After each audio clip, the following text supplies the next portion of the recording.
He sat on the same park bench every day, same coat, same cap, same quiet posture. To most people, he was just an old man in a brown windbreaker, resting under the same withering oak tree by the lake at Jefferson Memorial Park, just outside Harrisburg, Pennsylvania. Nobody ever asked his name. Nobody remembered when he first showed up. He was just there. Every morning at 7 a.m. sharp, every evening at exactly 5:12 p.m., rain or shine, winter or summer, holidays included. He would sit for exactly 47 minutes, then stand up slowly, stretch his back, and walk away with that same steady limp. The local joggers called him Bench Guy. Kids at the playground said he was probably a ghost. The groundskeeper referred to him as Old Clockwork. Even the coffee vendor across the street, Mr. Alvarez, had a free cup waiting for him each morning, though the old man never accepted it. No one had ever seen him eat, speak, or use a phone. But one day, after 17 years of silence, everything changed. Because that day, a helicopter landed, and the entire town stood still. The park had become part of the town's rhythm, a scenic spot tucked between suburban sprawl and old farmland. It was filled with dog walkers, yoga moms, high school track teams, and the occasional drunk sleeping off last night's regrets. But the old man didn't belong to any of those categories.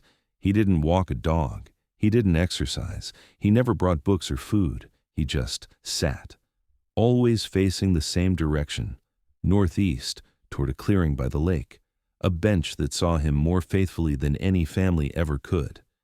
For the first few years, people speculated. Theories ranged from, he lost his wife here, to he's a retired spy waiting for his handler.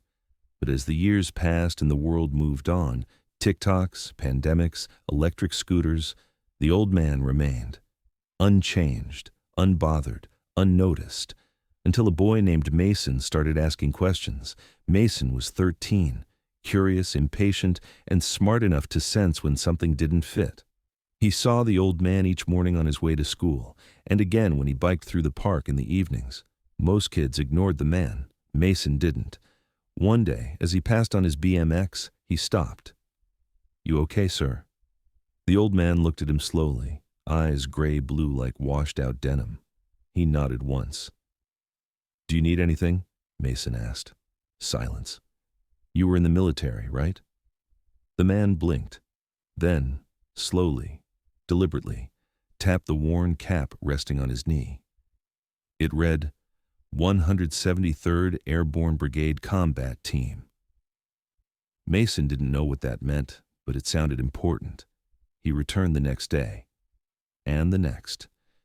He started sitting quietly on the adjacent bench, just far enough to not intrude, but close enough to be noticed. The old man never spoke, but he began nodding when Mason arrived. Once, he pointed at Mason's shoelaces, untied, and raised an eyebrow. That was the closest thing to a conversation they'd had. Until one Friday, something changed. The old man stood up earlier than usual. He walked to the edge of the clearing and stopped. Then, for the first time in 17 years, he spoke. Software, raspy. American accent thickened by years of silence. "She said 5:12 p.m. Mason looked around. "Who did?" The man didn't answer. He just looked back at the bench, then at the sky. "She said she'd find me," he murmured. "At 5:12, Mason told his parents. They shrugged it off. "Just an old man with memory issues," his father said. "Don't get too involved." But Mason couldn't shake it, so he started asking around. He went to the town library and found microfilm records of old newspapers. It took weeks. Finally, in a 2007 local story about the Jefferson Memorial Park's renovation, there was a single photo. In the background, seated quietly on a bench, was the same man, same posture, same cap. The caption didn't mention him. He was a ghost in the margins. Meanwhile, strange things started happening. A woman in a navy blue suit came by the park, walking the perimeter without interacting with anyone. 3 days later, a man in a VA-issued overcoat stood near the trees, scanning the horizon with military precision. The coffee vendor, Mr. Alvarez, noticed black sedans parked just beyond the tree line, all watching the same man who hadn't moved in 17 years. Then, on April 11th, a quiet Tuesday, everything changed. It started with the sound, low, deep, mechanical. Some thought it was a storm. But then the wind picked up. Trees began to sway. Leaves scattered in every direction, and the sound grew louder. People stopped. Children looked up. And over the northeast tree line, a black military helicopter emerged. It hovered exactly above the clearing the man had faced every single day. And then it began to descend. The entire park froze. Dogs stopped barking, children stopped running, phones rose into the air, recording. 2 men exited the chopper, both wore dress uniforms. They walked toward the bench. Mason stood near the fountain, barely breathing. The old man didn't move. He just looked at his watch. 5:12 p.m. Exactly. One of the uniformed men reached into his coat and pulled out a single item, a folded American flag, burnt at the edges, yellowed with time. He handed it to the old man. The second man produced a small velvet box. Inside, the Silver Star and Defense Distinguished Service Medal. No words were spoken. The old man took the flag with shaking hands, looked at it, held it to his chest. And finally, after nearly 2 decades, he stood, straight, still, and he saluted. Gasps echoed through the park. The younger officer turned to the crowd and said, for the first and only time, Staff Sergeant William Ezra Fletcher, 173rd Airborne, MIA, Laos, 1971, declared dead in 1973, reclassified in 2021. Today, we bring him home. The entire park was silent. Not a single person moved, not because they were ordered to, but because they suddenly understood they'd been in the presence of something sacred. Staff Sergeant Fletcher had come home from Vietnam, but the woman he loved never saw him again. She'd been told he died in the field. Before her death in 2006, she left a message, encrypted in a Red Cross record, that one day, if he ever returned, she would find him. At 5:12 p.m. in the park where they had said goodbye, she never found him. But her message did, 17 years later. Fletcher didn't speak to reporters. He didn't give interviews. After that day, he never returned to the bench, but he didn't disappear either. Some say they saw him visiting a veteran's home in Virginia. Others claim he volunteers anonymously at military hospitals. No one knows for sure. But the bench remains, empty, untouched. A small plaque was placed at its base. He waited. She never came. But we did. 5:12 p.m. Would you have noticed him? Would you have looked twice at the quiet man on the bench? The truth is, most people don't. But someone did. And now, so do you. If this story moved you, share it. Let it be a reminder that some men return home in silence, and some stories land with the wind.